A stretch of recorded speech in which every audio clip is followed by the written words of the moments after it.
Now will start 14 number of 14C rectilinear figure. Yes, तो यहाँ पे पहले 14 नंबर का क्वेश्चन है, the following figure shows A trapezium. ये बुक में बनाया हुआ है, हिंट्स दिया हुआ है, क्या पूरा ही बनाया हुआ है, फिर भी हम इसको एक्सप्लेन कर दे रहे हैं। ठीक है, trapezium ABCD in which AB is parallel to DC। Trapezium में यही होता है ना, एक पेयर पैरेलल होता है, तो एक पेयर पैरेलल है और ये नॉन पैरेलल साइड मेरा इक्वल दिया हुआ है, AD इक्वल टू BC दिया हुआ है। तो नॉन पैरेलल साइड जब इक्वल होता है तो इसको आइसोसेलेस ट्रेपेजियम कहते हैं। तो आइसोसेलेस ट्रेपेजियम में ये प्रॉपर्टी होता है कि दिस इक्वल टू दिस होता है और दिस इक्वल टू दिस होता है, लेकिन चूंकि यहाँ पे हमको प्रूफ करने के लिए बोला जा रहा है तो चलो हम लोग प्रूफ करते हैं इसको। देखो, ये दो जो लाइन पैरेलल है तो इसका ये और ये का जोड़ 180 होगा। को इंटीरियर एंगल का सम 180 होता है। जब भी दो लाइन पैरेलल होता है तो को इंटीरियर एंगल इसका 180 होता है। Means this equal to this 180 होगा और दिस इक्वल टू दिस 180 होगा। अब देखो, ये दोनों का जोड़ 180 नहीं होगा। क्यों नहीं होगा ये दोनों का जोड़ 180? क्योंकि ये दोनों लाइन पैरेलल नहीं है। तो पैरेललोग्राम में मेरा ये दोनों भी पैरेलल होता है, इसलिए ये दोनों भी 180 होता है, ये दोनों 180 होता है, ये दोनों 180 होता है, ये दोनों 180 होता है। लेकिन ये ट्रेपेजियम है, तो ट्रेपेजियम में मीन्स सिर्फ एक ही पेयर पैरेलल है, तो सिर्फ ये दोनों लाइन कोण का जोड़ 180 होगा। ठीक है, तो जब ये दोनों कोण इक्वल हो जा रहा है, मान लो समझ लो ये 70-70 है, तो कितना होगा 180 होने के लिए कितना होगा, इसको 110 होना होगा, है ना। तो ये 110 होगा तो ये भी 110 होगा, मतलब ये दोनों भी इक्वल होगा। तो हम लोग अब ये प्रूफ करते हैं।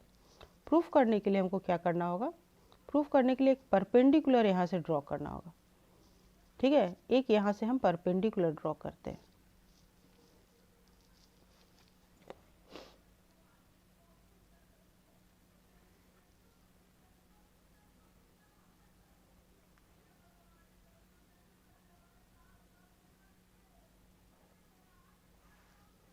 इसका नाम दे देते हैं परपेंडिकुलर का E और F। ओके, और सॉल्यूशन क्या होगा,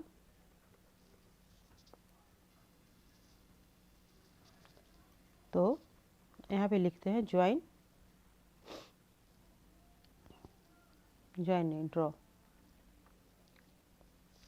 draw a perpendicular from D and C to AB। ठीक है, D और C से AB पे परपेंडिकुलर ड्रॉ किए हैं रेस्पेक्टिवली DE एंड CF, जो कि DE और CF है। तो ये जब मेरा परपेंडिकुलर ड्रॉ हुआ है, ये परपेंडिकुलर ड्रॉ हुआ है, तो in triangle DAE and triangle DAE है CBF, ये दोनों को हम कॉन्ग्रुएंट दिखला देते हैं। तो DA इक्वल टू क्या हो जाएगा, CB, गिवन है, हो गया। और angle E equal to angle F equal to 90 degree construction, ये हम लोग कंस्ट्रक्शन किए। और DE equal to CF, distance between parallel line, distance between parallel lines. दो पैरेलल लाइन के बीच का डिस्टेंस सेम होगा ना, परपेंडिकुलर डिस्टेंस, इसलिए ये हो गया। Therefore triangle DAE is congruent to triangle CBF। किससे हो जाएगा, RHS से। राइट एंगल है, हाइपोटेनियस और एक साइड, बाय RHS, ये कॉन्ग्रुएंट हो गया। तो एंगल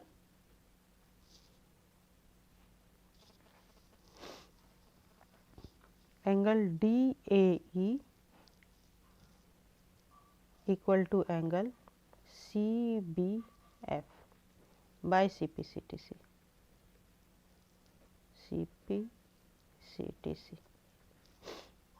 और ये DAE मेरा DAB है ना, और इसको क्या लिख सकते हैं, DAB equal to angle CBA।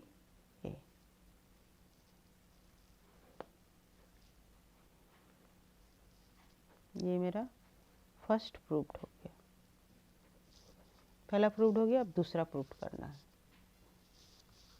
दूसरा क्या है, ADC ये प्रूफ करना है। तो एंगल ADC अभी बताया ना, ये दोनों का जोड़ 180 होता है। तो जब ये इक्वल हो गया ADC प्लस एंगल DAE ने B कर लेते हैं, B इक्वल टू 180 डिग्री को इंटीरियर एंगल।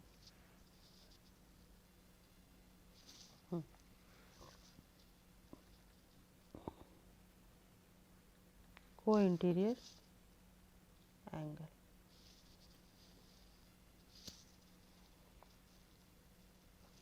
ये को इंटीरियर एंगल्स है, इसलिए ये दोनों का जोड़ 180 हो गया। And angle DCB plus angle DCB, ये एंगल और ये angle CBA equal to 180 degree. ये भी 180 डिग्री होगा, same reason. Therefore angle ADC plus angle DAB equal to angle DCB plus angle CBA। अब इक्वल क्या है मेरा, DAB और CBA इक्वल है। Hence angle ADC equal to angle DCB। Proof हो गया।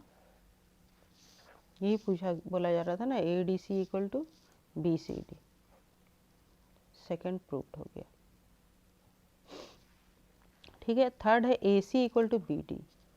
AC इक्वल टू BD, तो फिर हम ट्रायंगल को कॉन्ग्रुएंट दिखलाएंगे। इन triangle DAB and triangle DAB लिए हैं CBA।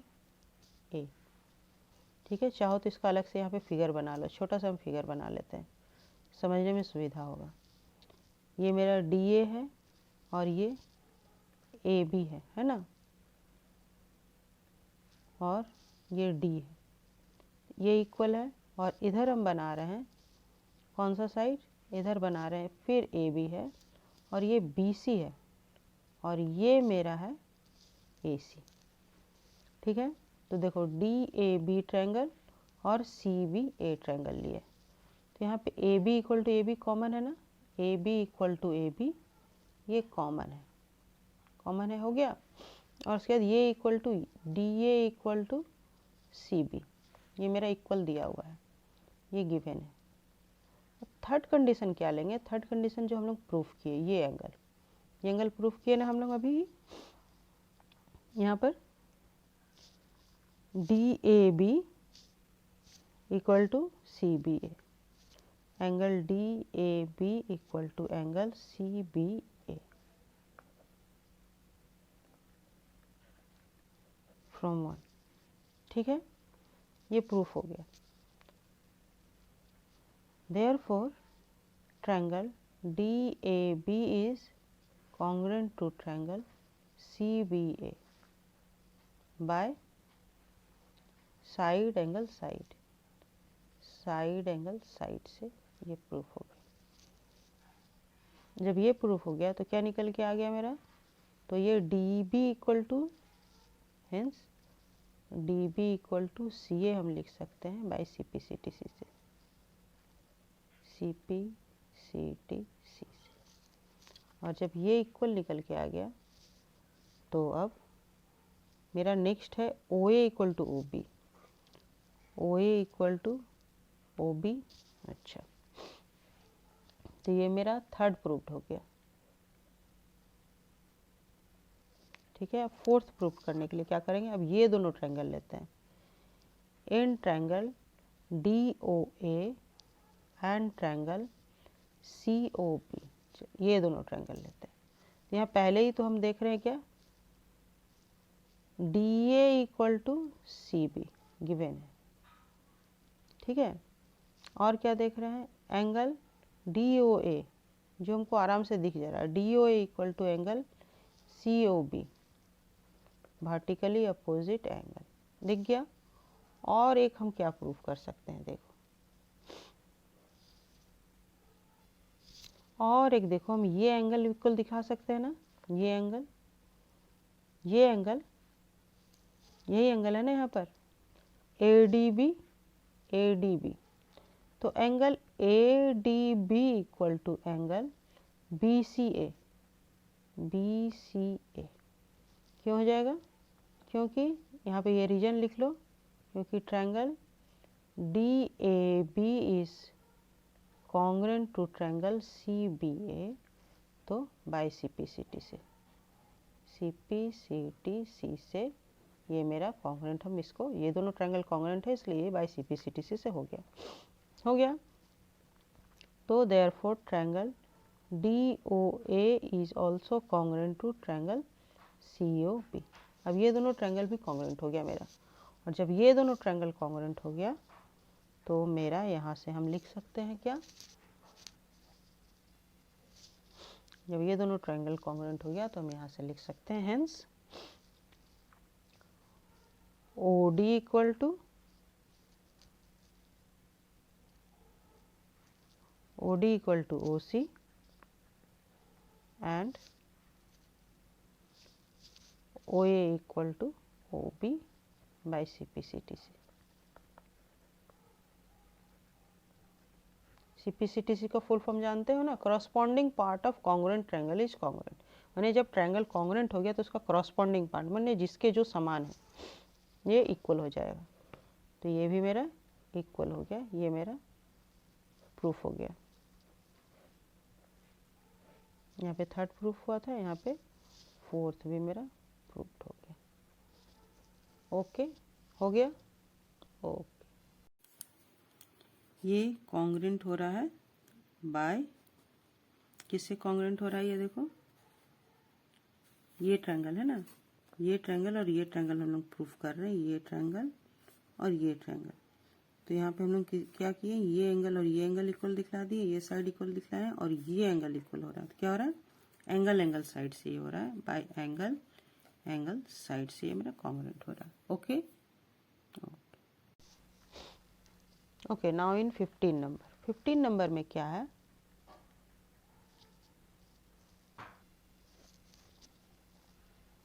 ओके 15 नंबर में हमको दिखलाना है, in the given figure AP bisector, AP is bisector of angle A,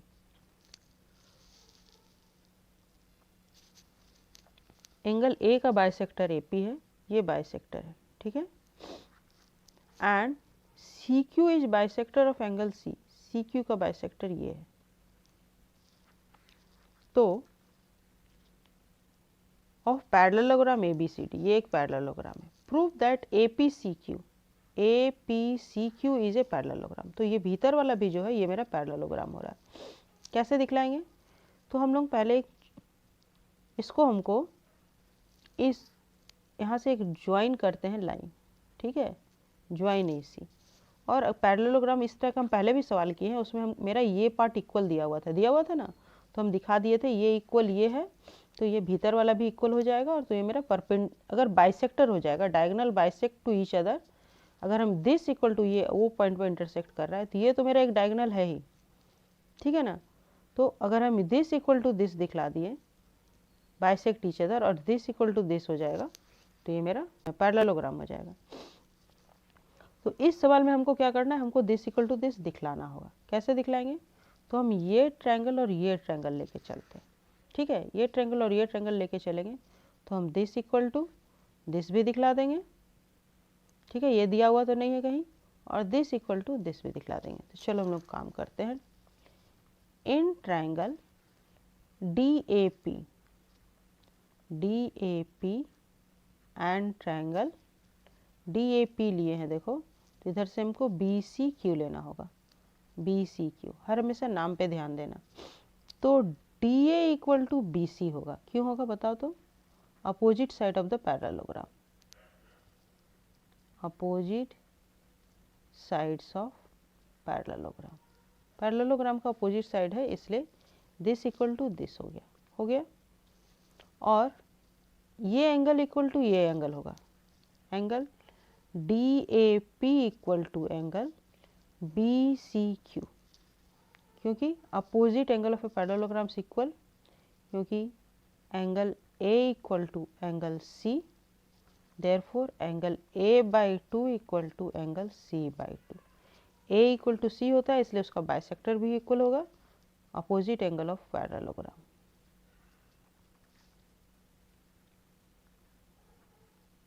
parallelogram का अपोजिट एंगल इक्वल होता है ना, इसलिए A इक्वल टू C होगा, और जब A इक्वल टू C होगा तो उसका हाफ भी इक्वल होगा, तो ये तो उसका हाफ ही है, इक्वल हो गया। तो दो कंडीशन मेरा प्रूफ हो गया। क्या प्रूफ हो गया? एक ये इक्वल हो गया, एक ये इक्वल हो गया। अब हम लोग देखो थर्ड कंडीशन प्रूफ करते हैं। क्या? ये एंगल हम लोग प्रूफ करते हैं, ये वाला और ये वाला, ठीक है। Angle ADB equal to angle CBD। देखो क्यों होगा? ये दोनों लाइन पैरेलल है इस तरीके से, और ये ट्रांसवर्सल कट कर रहा है, तो होगा ना this angle equal to this angle alternate angle से।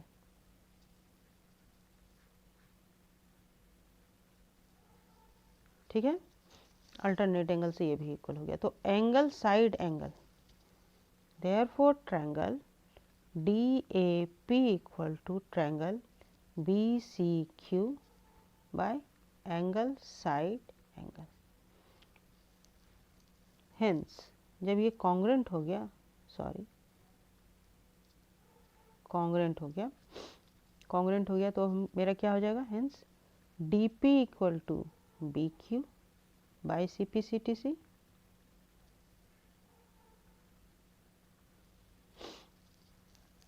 And AP equal to CQ। इसका ज़रूरत नहीं है लेकिन bye CPCTC,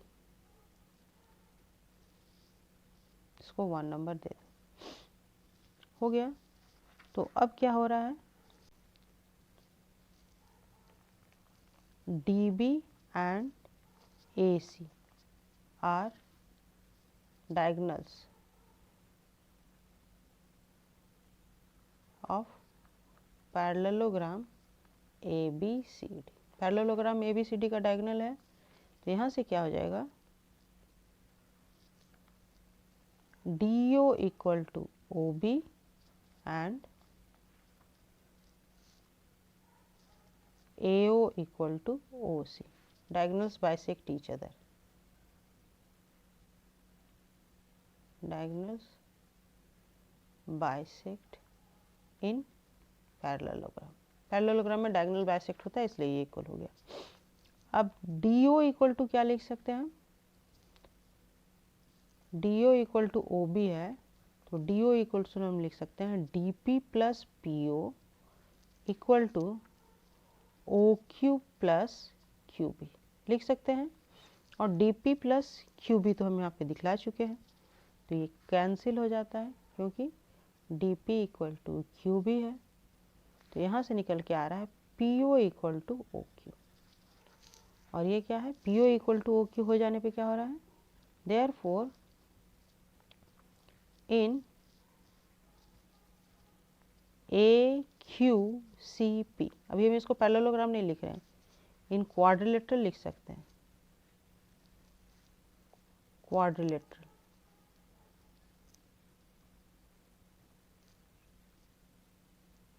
in quadrilateral AQCP PO equal to OQ and AO equal to OC तो हम पहले ही दिखा चुके हैं। हेंस ये हो गया डायगोनल्स बाइसेक्ट ईच अदर,